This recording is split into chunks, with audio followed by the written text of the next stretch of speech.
জান্নাতের চাবি আমার মা গো, জান্নাতের চাবি আমার মা। বলেন জান্নাতের চাবি আমার মা গো, জান্নাতের চাবি আমার মা। মা যার বেঁচে নাই তার মতো দুঃখী নাই, ঠিক না? মা যার বেঁচে নাই তার মতো দুঃখী নাই, কালা ফুফু মায়ের মতো না গো, জান্নাতের চাবি আমার মা। জান্নাতের চাবি আমার মা গো, জান্নাতের চাবি আমার মা। কথা কোন ঠিক কিনা? ইমাম বুখারী রহমাতুল্লাহ কি আলাই, বুখারী শরীফের যিনি লেখক ইমাম বুখারী রহমাতুল্লাহ কি আলাই, তিনি ছোট্টবেলায় ইমাম বুখারী রহমাতুল্লাহ কি আলাই ছোট্টবেলায় অন্ধ হয়ে গিয়েছিলেন। অন্ধ হয়ে যাওয়ার পরে দুনিয়ার কোনো আলো বাতাস কোনো কিছু আর দেখতেছে না। তিনার মা প্রত্যেক দিন রাতের বেলা আল্লাহর কাছে কান্নাকাটি করে, রব্বুল আলামিন, আমার একটা সন্তান, এই সন্তানটা অন্ধ হয়ে গেছে, আমি তো নিয়ত করেছি আমার সন্তানটাকে আলেম বানাবো, আমার সন্তানটা হাদিস পড়বে, আমার সন্তানটা জগৎ বিখ্যাত মুহাদ্দিস হবে। আল্লাহ তাআলা তুমি আমার সন্তানটাকে অন্ধ বানিয়ে দিয়েছ। এই চিন্তা করতে করতে, এই কথা বলতে বলতে তিনি প্রত্যেক দিন আল্লাহর কাছে দোয়া করে, কোন সুবহানাল্লাহ। ইমাম বুখারী, তার নাম ছিল মুহাম্মদ। তার নাম ছিল কি? মুহাম্মদ। তার বাবার নাম ছিল আব্দুল্লাহ। বাবার নাম কি ছিল? আব্দুল্লাহ। তিনি জন্মের আগেই তার বাবা দুনিয়া থেকে বিদায় হয়ে চলে গেছে। আমার নবীর মতো রাসূলুল্লাহর নাম কি? মুহাম্মদ সাল্লাল্লাহু আলাইহি ওয়াসাল্লাম। তার বাবার নাম কি? আব্দুল্লাহ। ঠিক তেমনি করে আসাহুল কুতুব বাদা কিতাবিল্লাহ সহিহুল বুখারী, বুখারী শরীফের লেখক ইমাম বুখারী রহমাতুল্লাহি আলাই, তিনি ছোট্টবেলায় যখন অন্ধ হয়ে গিয়েছেন, অন্ধ হয়ে যাওয়ার পরে তার মা প্রত্যেক দিন রাতের বেলা আল্লাহর কাছে দোয়া করে, আল্লাহ, আমার এই সন্তানটাকে আমি আলেম বানাবো, আমার এই সন্তানটা তার দুই চোখ দিয়ে সে হাদিস পড়বে, সে কোরআন পড়বে, সে জগৎ বিখ্যাত আলেম হবে, জগৎ বিখ্যাত মুহাদ্দিস হবে।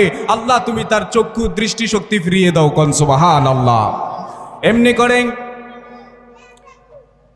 ইমাম বুখারীর মা প্রত্যেক দিন রাতের বেলা রব্বুল আলামিনের কাছে দোয়া করে, আল্লাহর কাছে প্রার্থনা করে, রব্বুল আলামিন, আমার সন্তানটা একজন জগৎ বিখ্যাত আলেম হবে, আমি মন থেকে চাই, আমি চাই আমার সন্তানটা যেন আলেম হয়, আমার সন্তানটা কোরআন হাদিস মানুষকে শিক্ষা দিবে, আমার সন্তানটা জগৎ বিখ্যাত একজন মুহাদ্দিস হবে। রব্বুল আলামিন, তুমি আমার সন্তানটাকে অন্ধ করে দিয়েছো, আমার সন্তানটা তো এখন আর কোরআন হাদিস পড়তে পারে না। একদিন তিনি রাতের বেলা নামাজ পড়ে আল্লাহর কাছে দোয়া করতেছে, রব্বুল আলামিন, আমার সন্তানটার দৃষ্টিশক্তি ফিরিয়ে দাও, সুবহানাল্লাহ বলেন। এই দোয়া যখন করতেছে, দোয়া করতে করতে তিনি চোখের পানি ছাড়তে ছাড়তে ঘুমিয়ে গেলেন।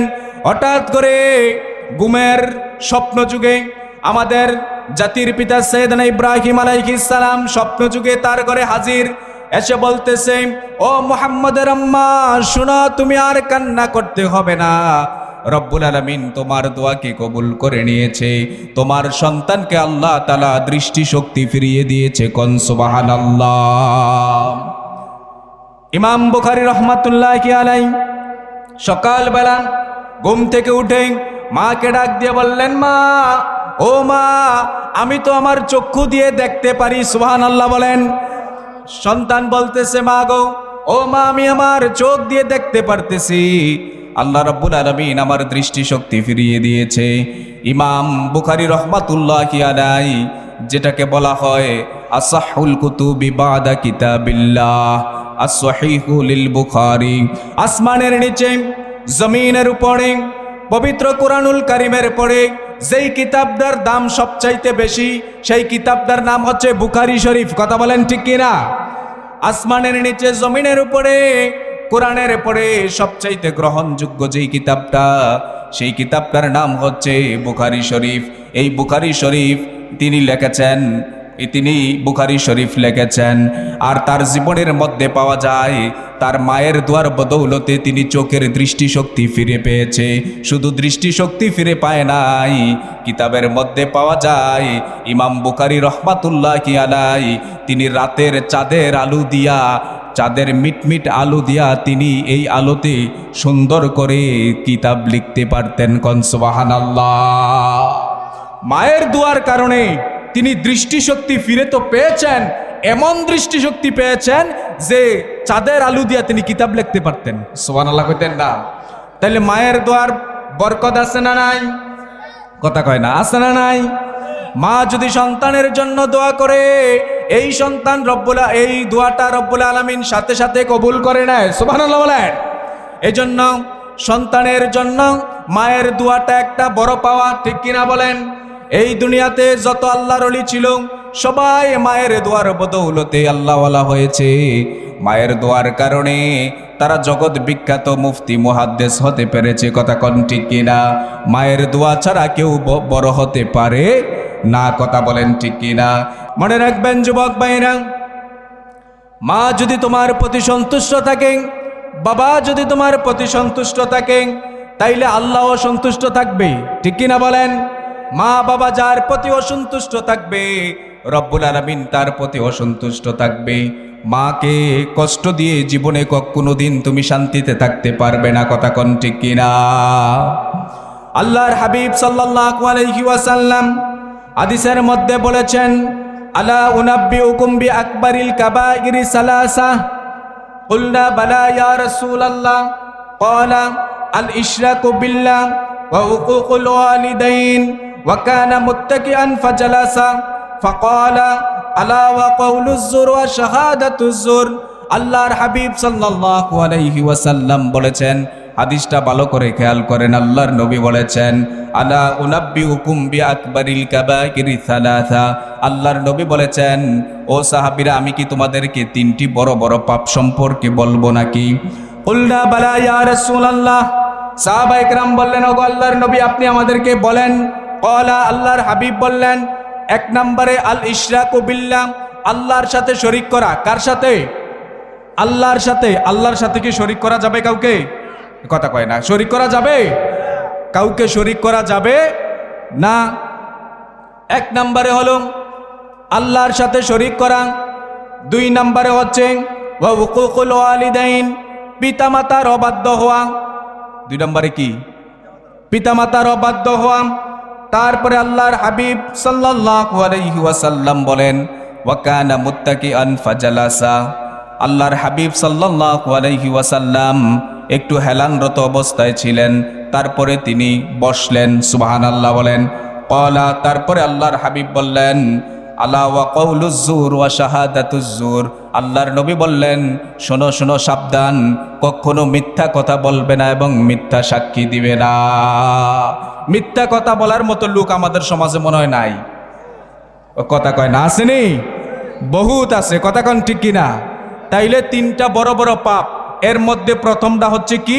আল ইশরাকু বিল্লাহ, আল্লাহর সাথে শরীক করা। আল্লাহর সাথে কি শরীক করা যাবে?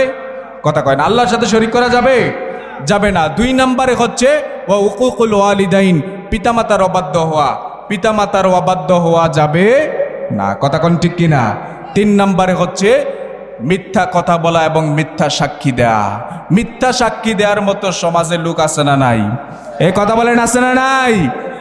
একটা চায়ের বিনিময়ে সাক্ষীটারে উল্টা ঘুরাইয়া মিথ্যা সাক্ষী দেয়। কথা কোন ঠিক কিনা? একটা চায়ের বিনিময়ে, 10টা টাকার বিনিময়ে সাক্ষী দেয় উল্টা। কথা কোন ঠিক কিনা? নির্দোষীকে দোষী বানায়, দোষীরে আবার নির্দোষী বানায় মিথ্যা সাক্ষী দিয়া। এমন লোক আমাদের সমাজে আছে না নাই? এজন্য মনে রাখা লাগবে, মিথ্যা সাক্ষী দেয়া যাবে না। তারপরে আসেন, আল্লাহর হাবিব সাল্লাল্লাহু আলাইহি ওয়াসাল্লাম বলেছেন, রিদার রব্বি ফি রিদাল ওয়ালিদ ওয়া সাকাতুর রব্বি ফি সাকাতিল ওয়ালিদ। আল্লাহর হাবিব সাল্লাল্লাহু আলাইহি ওয়াসাল্লাম বলেন, যার প্রতি তার পিতা সন্তুষ্ট, আল্লাহও তার প্রতি সন্তুষ্ট। কোন সুবহানাল্লাহ। আর যার প্রতি তার পিতা অসন্তুষ্ট, আল্লাহ রব্বুল আলামিন স্বয়ং তার প্রতি অসন্তুষ্ট। তাইলে পিতা মাতার সন্তুষ্টির দরকার আছে না নাই? কথা বলেন না, আছে না নাই? আল্লাহ রব্বুল আলামিন আপনাকে যেই সন্তান দান করেছেন ওই সন্তানের প্রতিও আপনি ভালো আচরণ করা লাগবে, সেই সন্তানকেও আদব কায়দা শিক্ষা দেওয়া লাগবে। সন্তানকে যদি ভালো শিক্ষা না দেন তাইলে ওই সন্তান আপনার সাথে ভালো ব্যবহার করবে না। কথা কোন ঠিক কিনা? আপনি সন্তানকে যদি আদব আখলাক লেবাস সুরত সিরাত এগুলো যদি শিক্ষা না দেন তাহলে কি আপনার সন্তান আপনার সাথে কখনো ভালো ব্যবহার করবে? এ কথা কয় না, ভালো ব্যবহার করবে? এই জন্য যুবক ভাইদেরকে আমি বলবো, যুবকেরা আজ তোমার পিতামাতা বেঁচে আছে, মা বাবার সাথে ভালো আচরণ করো, দেখবা কপাল খুলে যাবে। মা যদি হাত তুলে আল্লাহর কাছে দোয়া করে, সেই দোয়া আল্লাহর কাছে পৌঁছতে বেশি সময় লাগে না। কথা কোন ঠিক কিনা? এই জন্য মনে রাখবেন, আল্লাহ রসুল বলেছে, যে ব্যক্তি মা বাবাকে জীবিত অবস্থায় পাইল কিন্তু তাদের খেদমত করার মাধ্যমে জান্নাত ইনকাম করতে পারল না, তার মতো কপাল পোড়া আর কেউ নাই। কথা কোন ঠিক কিনা? আল্লাহর হাবিব সাল্লাল্লাহু আলাইহি ওয়াসাল্লাম বলেছেন, রগিমা আনফুন সুম্মা রগিমা আনফুন সুম্মা রগিমা আনফুন মান আদরাকা ওয়ালিদাইহি ইনদাল কিবারি আহাদাহুমা আও কিলাইহিমা সুম্মা লাম ইয়াদখুলিল জান্নাহ। আল্লাহর হাবিব তিনবার বলেছেন। কয়বার? তিনবার বলেছেন। হতভাগা সেই সন্তান, হতভাগা সেই সন্তান, হতভাগা সেই সন্তান যেই সন্তান তার বৃদ্ধ অবস্থায় পিতামাতাকে পেল, দুইজনের একজন অথবা দুইজনকে পেল, কিন্তু তাদের খেদমত করার মাধ্যমে জান্নাত ইনকাম করতে পারল না, তার চাইতে কপাল পোড়া দুনিয়াতে আর কেউ থাকতে পারে না। এজন্য ভাইয়েরা বলছিলাম, আপনার ঘরে বৃদ্ধ মা বাবা আছেন, মা বাবাকে খেদমত করেন। বিশ্বাস করেন যুবক ভাইরা, মা বাবা যদি আল্লাহর কাছে দোয়া করে, এই দোয়া আল্লাহর কাছে ডাইরেক্ট কবুল হয়ে যায়। সুবহানাল্লাহ বলেন। যদি ভালো দোয়া করে এটাও কবুল, বদ দোয়া করলে এটাও কবুল হয়ে যায়। মনে রাখবেন, আপনার মা বাবা যদি অমুসলিমও হয়, ওই মা বাবার সাথে খারাপ আচরণ করা যাবে না। মা বাবার সাথে যেই সন্তান খারাপ আচরণ করবে, ওই সন্তানের দুনিয়াও শেষ, আখিরাতও শেষ, সব কিছু শেষ হয়ে যাবে, দুনিয়াতে ধ্বংস হয়ে যাবে। কথা বলেন ঠিক কিনা? আরে মা বাবাকে কষ্ট দিয়ে সারা রাত যদি মসজিদের মধ্যে সিজদায় উপরে থাকো, ওই সিজদা আল্লাহর দরবারে পুষবে? কথা কয় না, পুষবে নাকি? পুষবে না। আপনি যত বড় আবেদ হন না কেন, মা বাবা যদি আপনার প্রতি অসন্তুষ্ট থাকে, মা বাবা যদি তোমাকে বদদুয়া দেয়, আল্লাহর কসম করে বললাম, এই বদদুয়া সরাসরি আল্লাহ কবুল করবে। ঠিক কিনা বলেন? কথা বলেন ঠিক কিনা? মনে রাখবেন, একজন আবেদ ছিলেন, একজন আবেদ, তিনি প্রত্যেক দিন ইবাদত বন্দেগী করতেন। একজন আবেদ ছিলেন, তার নাম ছিল জুরাইস, হযরতে জুরাইস। তিনি ইবাদত বন্দেগী করতেন, সব সময় ইবাদত বন্দেগী করতেন। তিনি পাহাড়ের কিনারে একটা ছোট্ট ঘরের মধ্যে সব সময় ইবাদত বন্দেগী করতেন। একদিন তার মা এসে তারে ডাক দিছে। ওই মুহূর্তে তিনি নামাজের মধ্যে দাঁড়িয়ে আছে। সুবহানাল্লাহ পড়েন। মা এসে কি করছে? ডাক দিছে, বাবা জুরাইস, ও বাবা জুরাইস, দরজা খুলো, আমি তোমার মা এসেছি। তিনি চিন্তা করতেছে, সলাতি ওয়া উম্মি, একদিকে নামাজ আরেকদিকে আমার মা, কার ডাকে সাড়া দেব? তিনি চিন্তা করলেন যে না, নামাজ ছাড়বো না। মা বিরক্ত হয়ে চলে গেলেন। দ্বিতীয় দিন আবার আসলেন। আসার পরে মা ডাক দিলেন, বাবা জুরাইস, দরজা খুলো। আল্লাহর কি কুদরত, দ্বিতীয় দিন এমন ভালো, তিনি কি করতেছে? নামাজ পড়তেছে। আবার তিনি চলে গেলেন মা। তৃতীয় দিন আবার আসলেন। তৃতীয় দিন আসার পরে এমন সময় আসছে, যেই সময় সন্তান কি করতেছে? নামাজ পড়তেছে। জুরাইস কি পড়তেছে? নামাজ পড়তেছে। তিনি চিন্তা করলেন, একদিকে নামাজ আরেকদিকে মা, কার ডাকে সাড়া দিব? তিনি মায়ের ডাকে সাড়া না দিয়ে তিনি নামাজ পড়তেছে। তৃতীয় দিন মা একটু বিরক্ত হয়ে সন্তানের প্রতি রাগ করে মা বললেন, বাবারে, দরজাটা খুললি না, মায়ের চেহারাটা দেখলি না? মায়ের চেহারা যেহেতু দেখছস না, বেশ্যা নারীর চেহারাটাই দেখিস। বলেন তো, জুরাইসকে খারাপ কাজ করতেছে না ভালো কাজ করতেছে?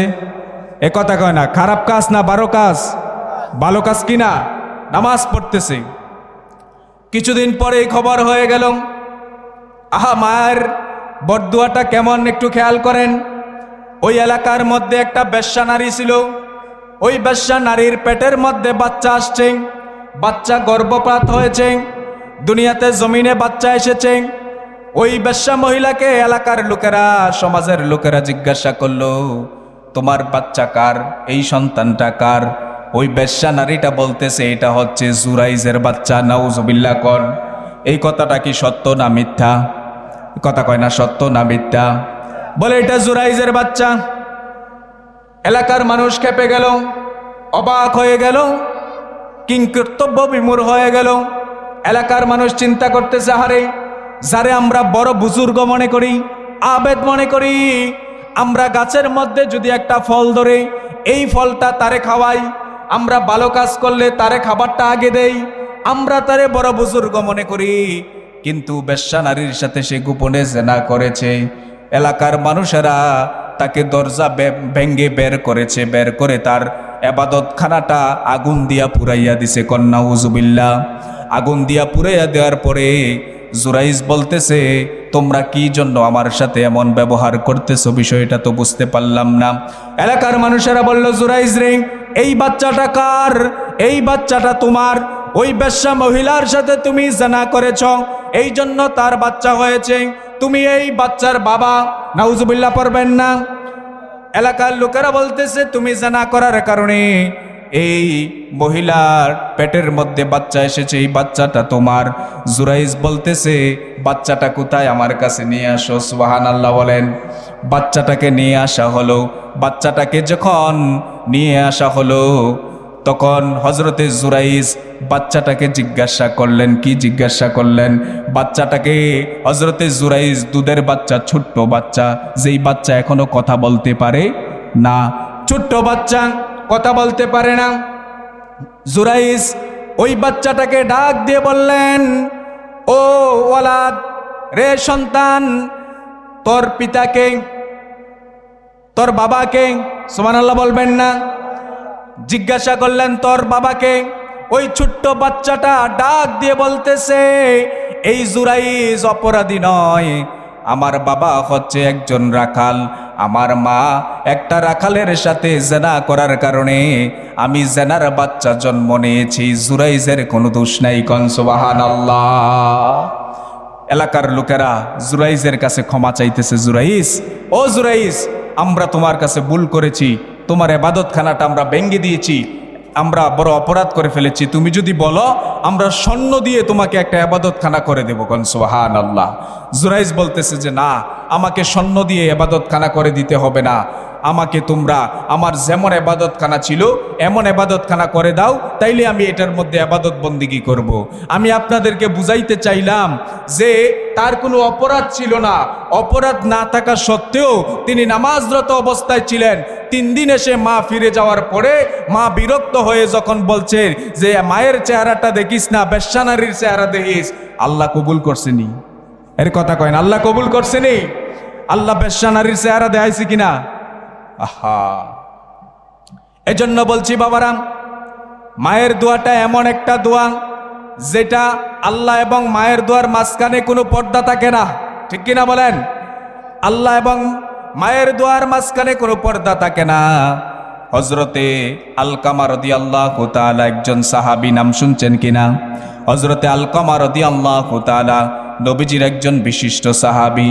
3 দিন যাবৎ মুমূর্ষু অবস্থায় বিছানায় শুয়ে আছেন, মৃত্যু শয্যায়। এই মুহূর্তে আল্লাহর হাবিব সাল্লাল্লাহু আলাইহি ওয়াসাল্লাম 4 জন সাহাবীকে পাঠালেন, যাও আলকামাকে তালকিন দিয়ে আসো, কালেমার তালকিন দিয়ে আসো। 4 জন সাহাবী আলকামাকে তালকিন দেওয়ার জন্য চলে গেলেন। আলকামার কানের মধ্যে তারা তালকিন দিতেছে, কালেমার তালকিন দিতেছে, কিন্তু আলকামার জবান দিয়ে কালেমা বের হচ্ছে না। আলকামা জবান দিয়ে কালেমা পড়তে পারতেছে না। 3 দিন হয়ে গেল।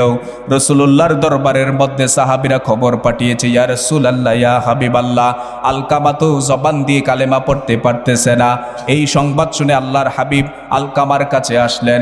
আলকামার কাছে আসার পরে আল্লাহর হাবিব আলকামার স্ত্রীকে ডাকলেন, ডেকে বললেন, আলকামার স্ত্রী রে, তোমার স্বামীটা কেমন? আলকামার স্ত্রী বললেন, আমার স্বামী তো অনেক ভালো, ইবাদত বন্দিগিতে সব কিছুতে ভালো।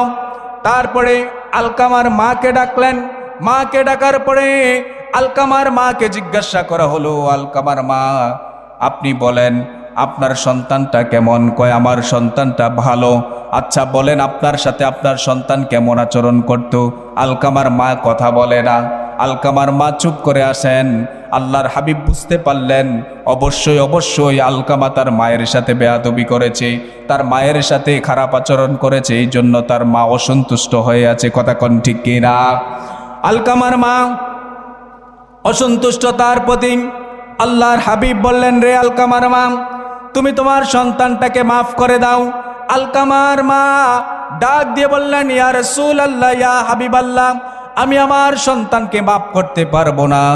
তার কারণ হলো আমার সন্তানটা আমার সাথে অনেক বেয়াদবি করেছে, আমাকে অনেক কষ্ট দিয়েছে, আমাকে অনেক যন্ত্রণা দিয়েছে, আমাকে অনেক জ্বালাতন করেছে, এই জন্য আমি আমার সন্তানটাকে মাফ করতে পারবো না।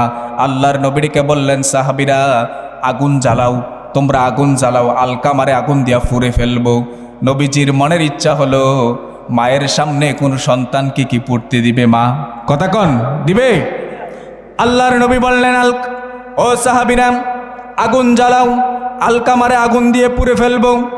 বিশাল বড় করে আগুন জ্বালানো হলো। ওই মুহূর্তে যখন আলকামাকে আগুনের মধ্যে ফেলবে, মাটা ডাক দিয়া বললেন, ওগো আল্লাহর নবী, ইয়া রাসূলুল্লাহ, ইয়া হাবিবাল্লাহ, আমার আলকামাকে আগুনের মধ্যে ফেলেন না। আমি তো আমার সন্তানের প্রতি কোনো রাগ রাখতে পারি না। আমি এই মুহূর্তে আমার সন্তানকে মাফ করে দিয়েছি। কোন সুবহানাল্লাহ। যখন তার মা তার সন্তানকে মাফ করে দিলেন, তখন আলকামার জবান দিয়ে বের হতে শুরু করলো, লা ইলাহা ইল্লাল্লাহু মুহাম্মাদুর রাসূলুল্লাহ। আল্লাহু আকবার বলেন। চিন্তা করে দেখেন বাবারা ভাইয়েরা, কেমন কেমন অবস্থা একটু খেয়াল করে দেখেন। মার একটু বদদুয়ার কারণে মৃত্যুর পূর্বে জবান দিয়ে কালেমা বের হচ্ছে না, অথচ ওই আলকামা নবীজির সাথে চলতো, নবীজির সাহাবী ছিল, নবীজির পিছনে নামাজ পড়েছে, এত বড় বিশিষ্ট সাহাবী হওয়ার পরেও মার একটু বদদুয়া লাগার কারণে ওই সন্তানের জবান দিয়ে মৃত্যুর পূর্বে কালেমা বের হচ্ছে না। আর আমাদের সমাজের মধ্যে কত কুলাঙ্গার সন্তান আছে, মায়ের উপরে হাত তুলে পা দিয়ে লাথি মারে, এমন কুলাঙ্গার সন্তান আছে না নাই? কথা বলেন, আছে না নাই? অনেক আছে। কথা বলেন ঠিক কিনা? মনে রাখবেন ভাইয়েরা আমার, ও যুবক, আজকে যদি তুমি তোমার মায়ের সাথে বেয়াদবি করো, আল্লাহর কসম করে বলছি, আল্লাহর কসম করে বলছি, আল্লাহর কসম করে বলে দিয়ে গেলাম, তুমি যদি তোমার মায়ের সাথে বাবার সাথে বেয়াদবি করো, তোমার সন্তানও তোমার সাথে ঠিক সেই রকম বেয়াদবি করবে। কথা বলেন ঠিক কিনা?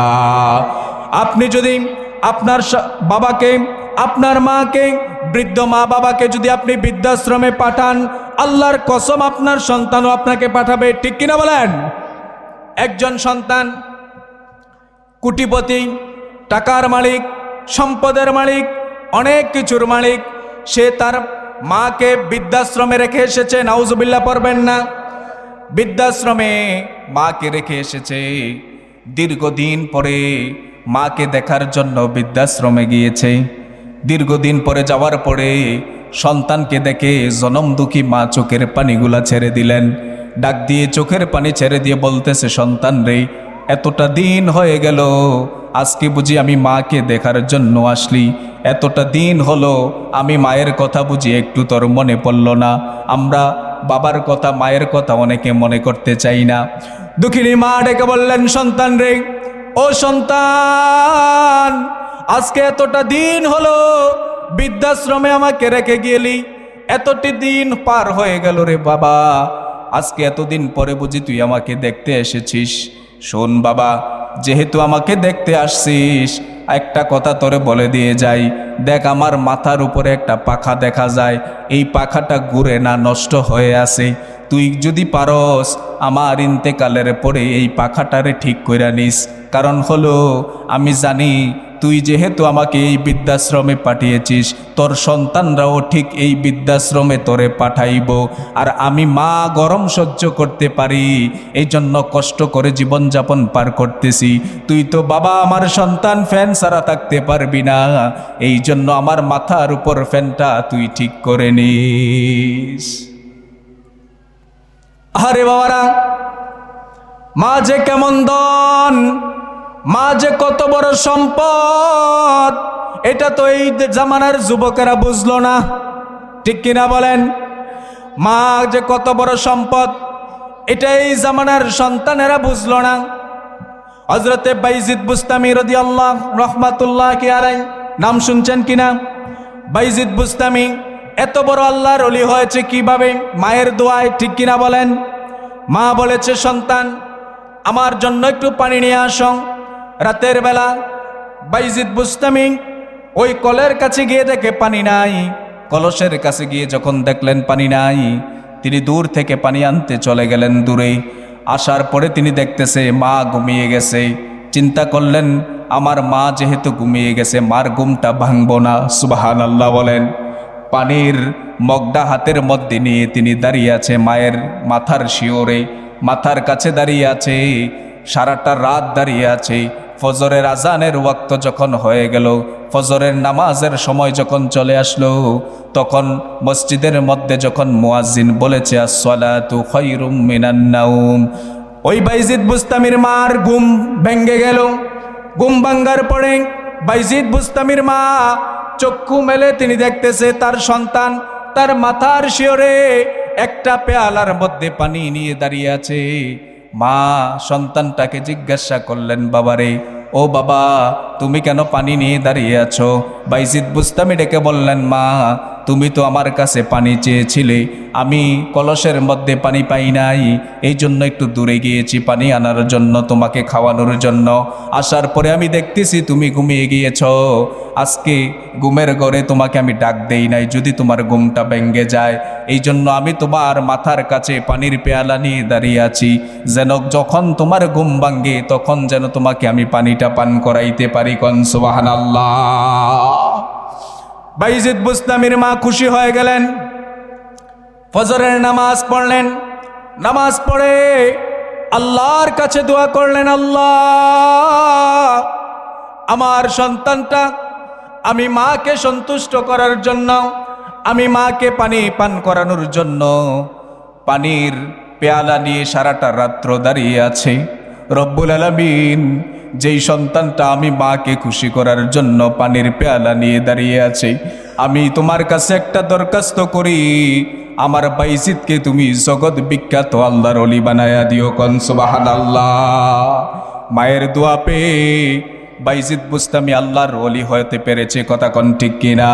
বাবারা মনে রাখবেন, এই দুনিয়ার জমিনের মধ্যে যত বড় বড় আল্লাহর ওলি দেখবেন, সবাই আল্লাহর সব আল্লাহর ওলিরা মায়ের দোয়া পেয়ে আল্লাহর ওলি হয়েছে। কথা কোন ঠিক কিনা? খাজা মাইনুদ্দিন চিশতি রহমাতুল্লাহি আলাইহি, যার হাতে 90 লক্ষ বিধর্মী মুসলমান হয়েছে, সুবহানাল্লাহ বলবেন না? যিনি 90 লক্ষ বিধর্মীকে মুসলমান বানাইছেন, তিনি একদিন মায়ের কাছে এসে বলতেছেন, 15 দিন সফর করছিলেন তিনি। 15 দিন সফর করার পরে তিনি ঘরের মধ্যে আসলেন। ঘরের মধ্যে এসে মাকে বলতেছে, মা গো, এই 15 দিনে তোমার সন্তানের হাতে 7 লক্ষ অমুসলিম মুসলমান হয়েছে। কোন সুবহানাল্লাহ। খাজা মাইনুদ্দিন চিশতির আম্মা ডেকে বললেন, বাবারে, এটা তোমার জবানের বরকত না, এটা হচ্ছে আমি মায়ের পবিত্র দুধের শপথ। সুবহানাল্লাহ বলেন। এটা হচ্ছে আমি মায়ের পবিত্র দুধের বরকত। সুবহানাল্লাহ বলবেন না?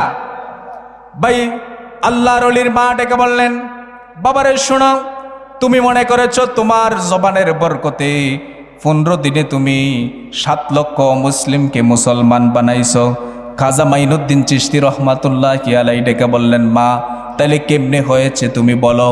মা ডাক দিয়ে বললেন, বাবারে শোনো, তুমি জন্মের পরে আমি যখন তোমাকে বুকের দুধ পান করাইতাম, আমি 2টা বৎসর তোমাকে বুকের দুধ পান করাইছি, কিন্তু একটা ফোঁটা বুকের দুধ বিনা অজুতে তোমাকে পান করাই নাই। কোন সুবহানাল্লাহ।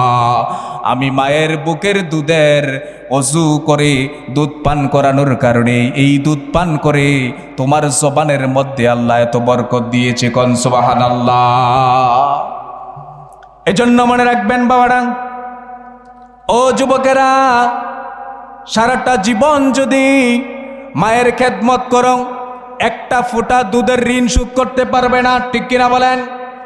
মায়ের পায়ের জুতা যদি আমাদের চামড়া দিয়ে বানিয়ে দেই, তারপরেও মায়ের একটা ফোঁটা দুধের ঋণ শোধ করা যাবে না। কথা কন ঠিক কিনা?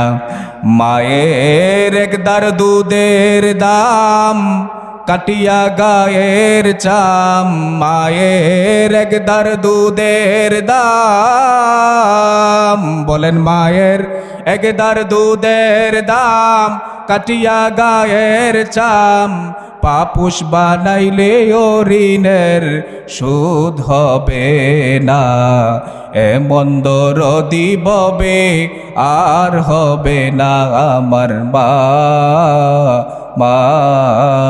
গো। ঠিক কিনা বলেন?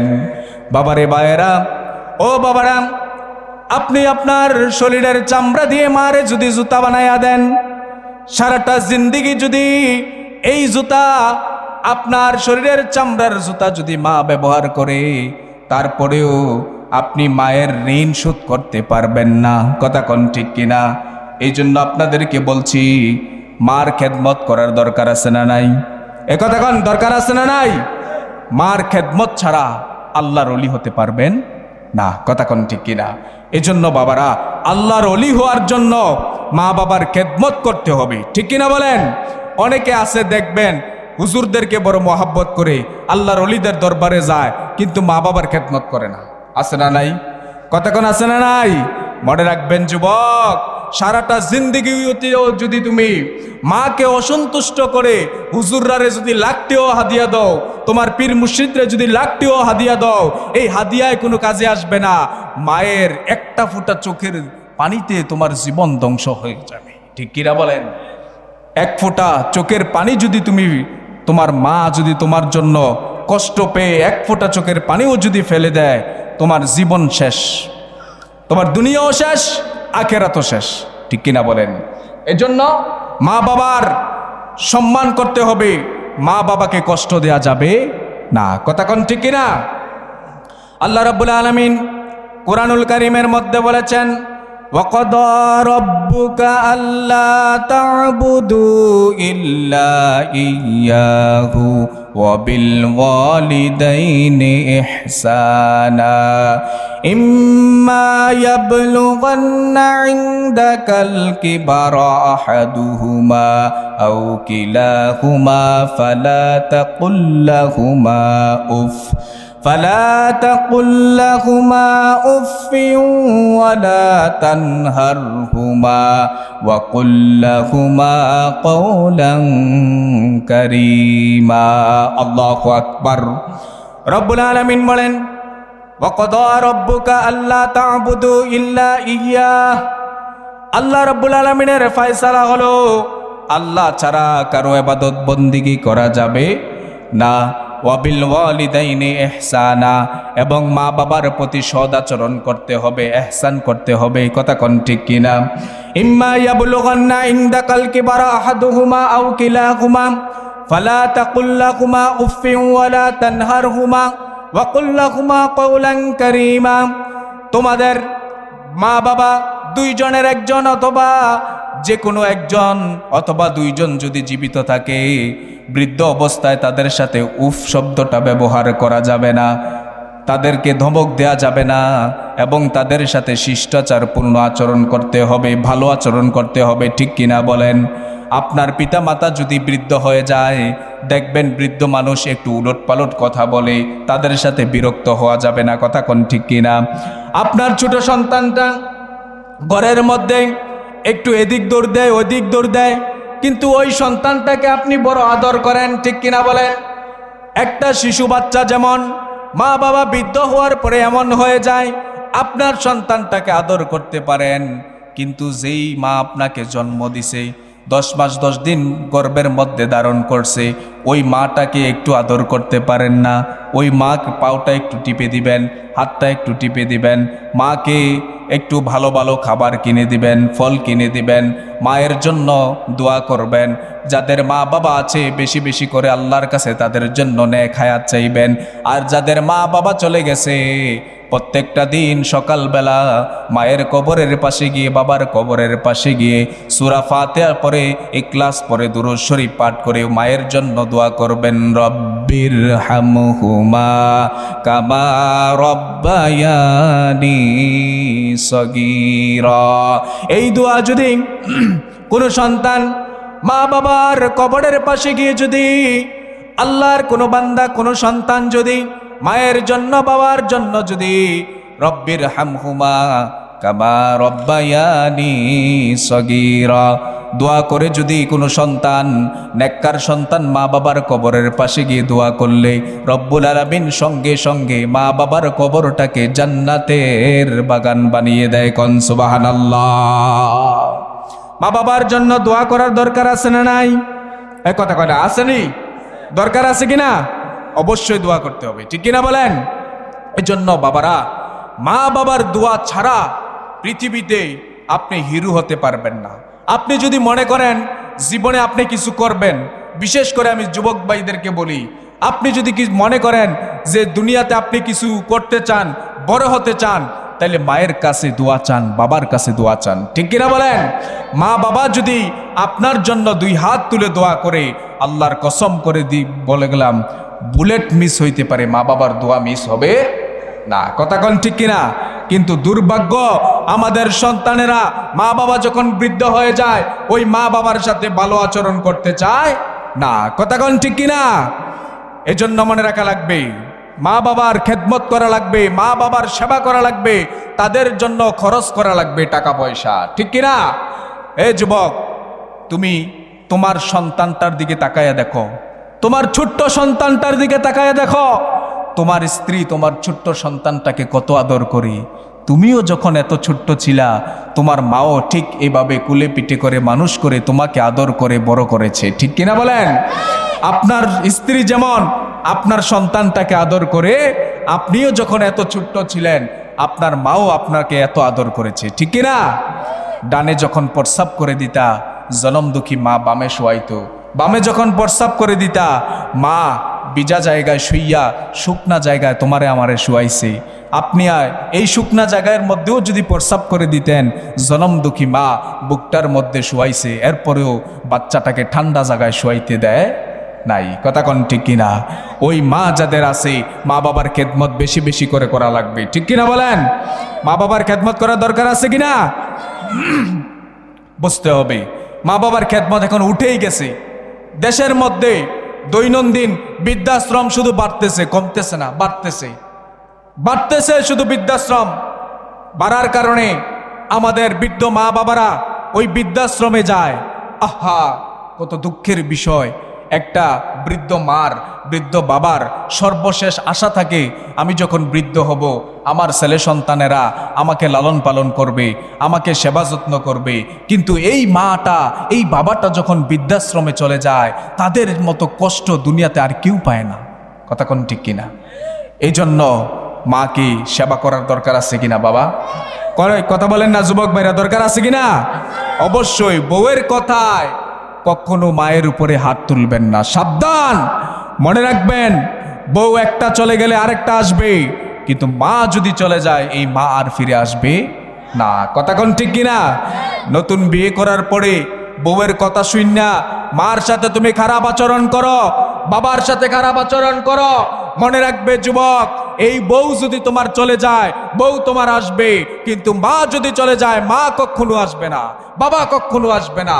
মনে রাখবে, তুমি তোমার বউয়ের কাছে ততদিন পর্যন্ত ভালো থাকতে পারবা যতদিন তোমার বউরে মজার মজার খানা দিবা, কিন্তু মারে যদি খানা নাও খাওয়াইতে পারো, তোমার মা কোনোদিন তোমার জন্য বরদোয়া করবে না, আল্লাহর কাছে সব সময় দোয়া করবে, আল্লাহ আমার তার ছেড়া দন, আমার সন্তানটাকে তুমি সুখে রাইখো, ভালো রাইখো, এই দোয়া সবসময় মা করে, ঠিক কিনা বলেন?